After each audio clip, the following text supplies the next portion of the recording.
पाकिस्तान के सूबे पंजाब में भी 14 मई को इलेक्शन की बाज़ गश्त सुनाई दे रही थी, लेकिन पाकिस्तानियों का 14 मई को इलेक्शन में वोट डालने का ख्वाब पूरा ना हो सका।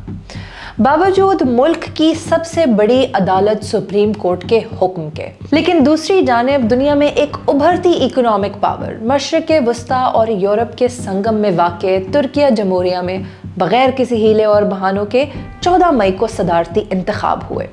यहाँ ये बात काबिल गौर है कि जहाँ पाकिस्तान में रियासती मशीनरी की जानिब से इंतखाबात को इल्तवा में डालने के नजीबुल तरफ़ीन हरबे इस्तेमाल किए गए, वहाँ तुर्की में 14 मई 2023 को सदारती इंतखाबात हुए, वो भी बावजूद तबाहकुन ज़लज़ले के, जैसा कि वर्ल्ड बैंक की एक रिपोर्ट के मुताबिक $34.2 बिलियन का माली नुकसान हुआ, जो कि मुल्क के 2021 की जीडीपी के 4% के बराबर है, और तकरीबन 50,000 से ज़्यादा लोग इस ज़लज़ले में लुक़मा अजल बन गए। इंतखाबात के नताइज के मुताबिक सदारती उम्मीदवारान में से कोई भी 50% वोट नहीं ले सका, जिसकी वजह से अब इंतखाबात का दूसरा राउंड होगा।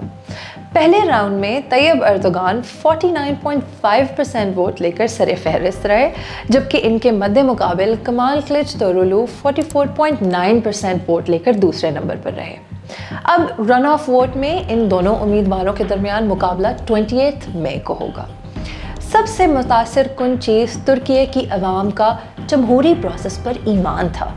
तकरीबन 90% वोटर टर्नआउट के साथ बाशऊर तुर्किया ने जमहूरियत के अलमबरदार तरक्की याफ्ता माशरों को भी पीछे छोड़ दिया। तुर्की में सदारती निज़ाम हुकूमत है, लेकिन इसकी तारीख कुछ ज़्यादा पुरानी नहीं है। 16 अप्रैल 2017 को एक आइनी रेफरेंडम हुआ, जिसमें तुर्क आइन में 18 मुजव्वज़ा तरामीम को मंजूर किया गया, जो कि इस वक्त की governing justice and development party AKP और नेशनलिस्ट मूवमेंट पार्टी MHP की जानिब से पेश की गई थी। इसकी मंजूरी के बाद वज़ीर आज़म का ओहदा ख़त्म कर दिया गया और पार्लिमानी निज़ाम हुकूमत की जगह एग्जीक्यूटिव सदारत और सदारती निज़ाम नाफिज किया गया, और पार्लियामेंट में नशस्तों की तादाद 550 से बढ़ाकर 600 कर दी गई, जबकि दीगर तजावीज़ के सिलसिले में सदर को सुप्रीम बोर्ड ऑफ जजेस एंड प्रोसिक्यूटर्स में तकर्रियों पर ज़्यादा कंट्रोल दिया गया। इस रेफरेंडम के इनेकाद का ऐलान जुलाई 2016 में फ़ौजी बगावत की नाकाम कोशिश के बाद किया गया। ये आइनी रेफरेंडम तकरीबन 51.4% वोटों के साथ मंजूर हुआ। यूं इन तरामीम ने तुर्की में सियासी निज़ाम को पार्लिमानी निज़ाम से सदारती निज़ाम में तब्दील कर दिया। तुर्की में हर 5 साल बाद इंतखाबात होते हैं। सदारती उम्मीदवारों को इन जमातों की तरफ से नामज़द किया जा सकता है जिन्होंने गुज़श्ता पार्लिमानी इंतखाबात में 5% वोट्स की हद से तजावुज़ किया हो, या वो रहनुमा जिसने अपनी नामज़दगी की हिमायत में कम से कम 1 लाख दस्तखत इकट्ठे किए हों। जो उम्मीदवार पहले राउंड में 50% से ज़्यादा वोट हासिल करता है वो सदर मुंतखब हो जाता है, लेकिन अगर किसी भी उम्मीदवार को अक्सरियत हासिल ना हो तो पहले मरहले में सबसे ज़्यादा वोट हासिल करने वाले 2 उम्मीदवारों के दरमियान इंतखाब दूसरे मरहले में चला जाता है। पार्लिमानी इंतखाबात उसी वक्त होते हैं जब सदारती इंतखाबात होते हैं। तुर्की पार्लियामेंट मुतनासिब नुमाइंदगी के निज़ाम की पैरवी करता है, जहाँ 600 नशस्तों वाली नेशनल ग्रैंड असम्बली में किसी पार्टी को हासिल होने वाली नशस्तों की तादाद इसके जीतने वाले वोटों के बराह रास्त मुतनासिब होती है। पार्लियामान में दाखिल होने के लिए सियासी जमातों को 7% से ज़्यादा वोट हासिल करने पड़ते हैं। अब या तो ये मतलूबा परसेंटेज सियासी जमात खुद से हासिल करें या किसी भी इत्तेहादी जमात के साथ मिलकर, तो फिर ही तुर्किया की पार्लियामान में दाखिल हो सकती है। सबसे मजबूत सदारती उम्मीदवार रजब तैयब अर्दोगान की बात करें तो वो सिर्फ जस्टिस एंड डेवलपमेंट AKP जमात के उम्मीदवार ही नहीं, बल्कि पीपल्स अलायंस नामी सियासी इत्तेहाद के भी उम्मीदवार हैं। तैयब अर्दोगान इस्तांबुल के मेयर के तौर पर मुंतखब होने के बाद से आज तक किसी भी मुखालिफ के खिलाफ एक भी इलेक्शन नहीं हारे हैं।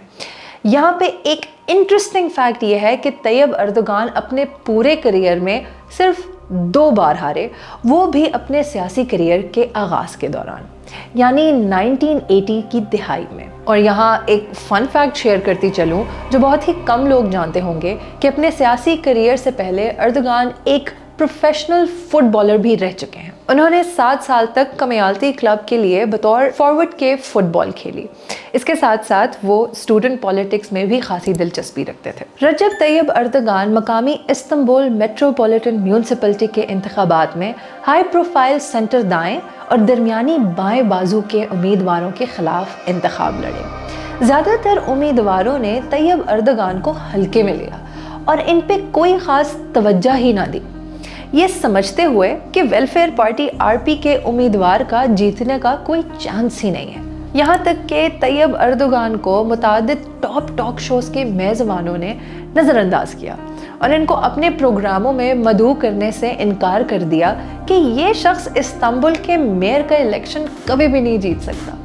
लेकिन आप कुदरत का निज़ाम देखिए, जिस शख्स को सिर्फ एक मेयर के इंतखाब के काबिल नहीं समझा जा रहा था, वो तुर्की में सबसे ज़्यादा हुक्मरानी करने वाला रहनुमा बन गया और मज़ीद इक़्तिदार के हसूल के लिए ना सिर्फ कोशा है बल्कि एक मजबूत उम्मीदवार भी है। और शायद ये कहना भी गलत ना होगा कि आज दुनिया के सफ़े अव्वल और सबसे ज़्यादा असर व रसूख रखने वाले सियासी रहनुमाओं में से एक रजब तैयब अर्दगान भी है।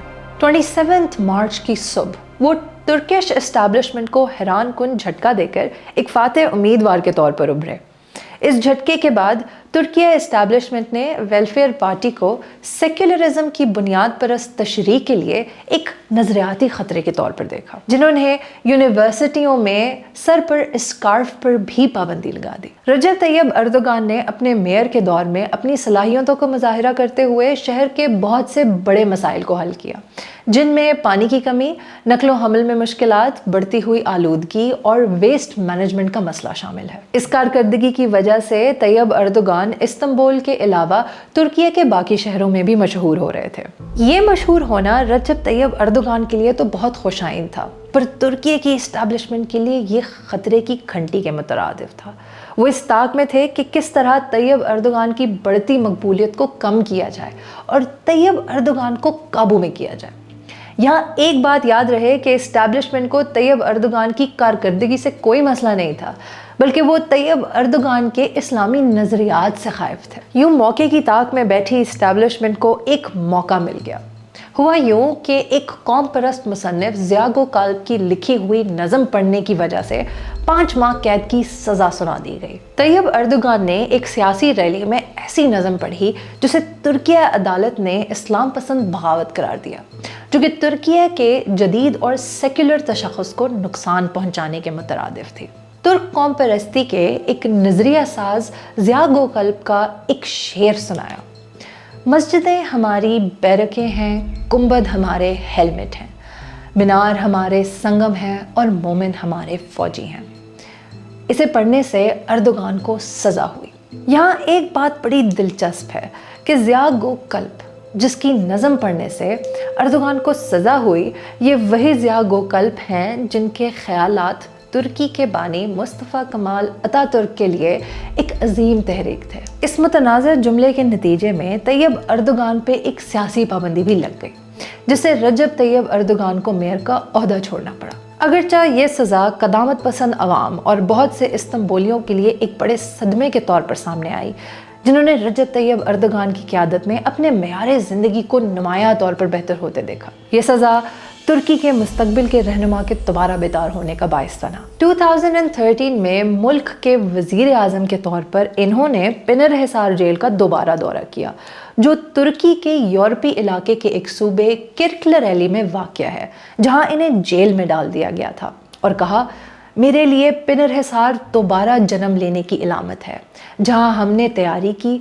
जस्टिस एंड डेवलपमेंट पार्टी के क़याम की। यहीं पर हमने एक नए और अजीम तुर्की के क़याम की तरफ पहला कदम उठाया। तैयब अर्दगान और इनके हामियों ने 2001 में एक कंजर्वेटिव डेमोक्रेट की बुनियाद पर AK पार्टी की बुनियाद रखी और जमात बनाने के अगले ही साल AK पार्टी ने तुर्की की रिवायती मरकज़ बाएं बाजू की जमातों के खिलाफ गैर मुतवक्का तौर पर बड़ी कामयाबी हासिल करते हुए पार्लिमानी अक्सरियत का दावा किया। इससे रजब तैयब अर्दगान की क़यादत में एक नए सियासी मॉडल की तुर्की में राह हमवार हुई। 2002 में इनकी पार्टी के इक़्तिदार में आने के बाद इनकी नई हिकमत अमली एक अजीम सियासी इजाद साबित हुई, जिसने मुल्क की रिवायती जमातों को शिकस्त दी और बड़े मार्जिन के साथ 550 में से 362 सीट्स हासिल की। इस मुद्दत के दौरान इनकी क़यादत में बहुत सी जमहूरी इस्लाहात मंजूर की गई हैं, जिनसे कुर्द ज़ुबान को अवाम में नशर करने की इजाज़त दी गई है, जो एक तवील अरसे से ममनू रही थी। इसके बाद से रजब तैयब अर्दोगान ने 2007 और 2011 में मुल्क के वज़ीर आज़म बनने के लिए 2 आम इंतख़ाबात और 2014 और 2018 में 2 सदारती इंतख़ाबात जीते, ताकि तुर्की के सदर की हैसियत से खिदमात अंजाम दें। तुर्की के सदारती इंतखाब में दूसरे मजबूत उम्मीदवार कमाल क्लिकतोरोलू हैं, जिन्हें 6 जमाती अपोजिशन इत्तेहाद की हिमायत हासिल है। 74 साला क्लिकतोरोलू एक अहम साबिक अकाउंटेंट हैं, जो पैरोकारों के लिए एक साफ सुथरे सियासतदान के तौर पर जाने जाते हैं, जो सेक्युलर इक़्तिदार की हिमायत करते हैं। तुर्की की मरकज़ी secular opposition party Republican peoples Party या CHP की क़यादत भी इन्हीं के ही सपोर्ट है। 1990 की दहाई में इन्होंने वजारत ख़जाना में काम किया और बाद में कई समाजी तहफ़्फ़ुज़ के इदारे में भी अपनी खिदमात सर अंजाम दी।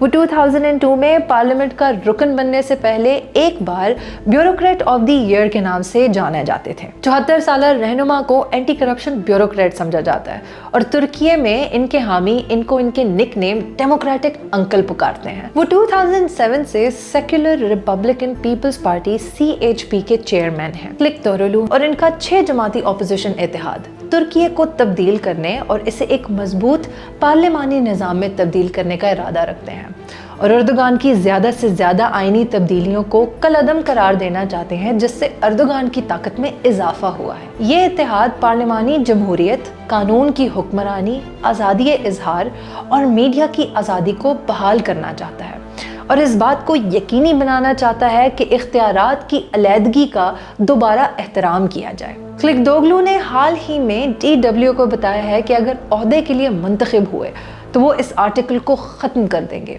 जो सदर की तौहीन करना मुजरिमाना जुर्म बनाता है। एक ऐसा मजमून जिसने अर्दोगान को बेशुमार लोगों को अदालत में ले जाने के काबिल बनाया। क्लिकतोरोलू को इस्तांबुल के मकबूल मेयर एकरम इमामोग्लू और इनके इतने ही मकबूल अंकारा के हम मनसब मंसूर यावस की भी हिमायत हासिल है। सदारती इंतखाब का दूसरा मरहला क्लिकतोरोलू अगर जीत जाते हैं तो इमामोग्लू और यावस को नायब सदर नामजद किया जाएगा। तुर्की के इंतखाबी सरबरा अहमद येनर ने मुल्क की सुप्रीम इलेक्शन काउंसिल के सरकारी नताइज का हवाला देते हुए कहा है कि तुर्की के सदारती इंतखाबात रन ऑफ वोट 28 मई को होंगे। काउंसिल ने बताया कि सदर रजब तैयब अर्दोगान ने इतवार को 49.5% वोट हासिल किए। इनके अहम हरीफ कमाल क्लिकतोरोलू ने 44.8% वोट हासिल किए। इस तरह कोई भी उम्मीदवार 50% का हदफ पार ना कर सका। दूसरी तरफ पार्लिमानी इंतखाबात में तुर्क खबर रसां एजेंसी के मुताबिक AK पार्टी ने 266 सीट्स हासिल की हैं, जबकि हिज़्ब इख्तिलाफ के मरकज़ी रहनुमा कमाल क्लिकतोरोलू की रिपब्लिकन पीपल्स पार्टी ने 600 सीट्स वाली पार्लियामेंट में 166 सीट्स हासिल की हैं। एंडोलू एजेंसी के मुताबिक वोटर टर्नआउट 85.1% है। जिंदा जमहूरियत की मिसाल तुर्की आपके सामने है, जहां होलनाक ज़िलज़िले के बावजूद वहां के हुक्मरान जमात बजाय इसके कि इसको एक बहाना बनाकर अपने इक़्तिदार को तूल दे सकते थे। लेकिन जब इलेक्शन मुलतवी होने की अफवाहें गर्दिश कर रही थी, इसी वक्त सदर तैयब अर्दोगान ने बयान दिया कि इलेक्शन अपने मुकर्ररा वक्त पर ही होगा।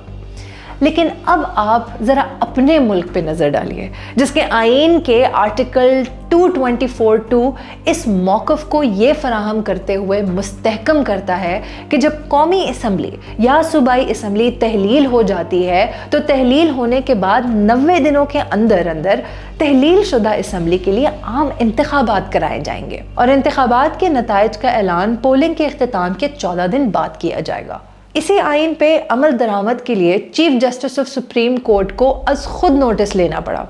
उन्होंने हुकूमत को रियायत देते हुए बावजूद 90 दिन गुजर जाने के बाद 14 मई को पंजाब में इलेक्शन कराने का हुक्म दिया, लेकिन हुकूमत ने इलेक्शन कमीशन को फंड्स ना जारी करके ना सिर्फ इस हुक्म की धज्जियां बिखेरी, बल्कि पार्लियामेंट की आड़ में इसको पार्लियामेंट और सुप्रीम कोर्ट के दरमियान सुप्रीमेसी की जंग छेड़ने की कोशिश कर रहे हैं। हालिया दफा 144 के बावजूद सुप्रीम कोर्ट के सामने एहतजाज एक बेहतरीन मिसाल है। जमहूरी माशरों में इंतखाबात ही उस मुल्क की जमहूरियत के जिंदा होने का सबूत है, क्योंकि इंतखाबात अवामी एहतसाब की मानंद होते हैं, जिसमें अवाम अपने नुमाइंदे को 5 साल के लिए इसकी पिछली कारकर्दगी की बिना पर इलेक्ट या रिजेक्ट करती है, या फिर कोई ऐसा नया चेहरा तलाश करती है जो इनके मसाइल को ज़्यादा मौसर तरीके से हल कर सकता हो। लेकिन बदकिस्मती तो ये है कि हमारे यहाँ कभी जमहूरियत परवान ही ना चढ़ सकी, या यूँ कह लीजिए कि कभी परवान चढ़ने ही नहीं दी गई।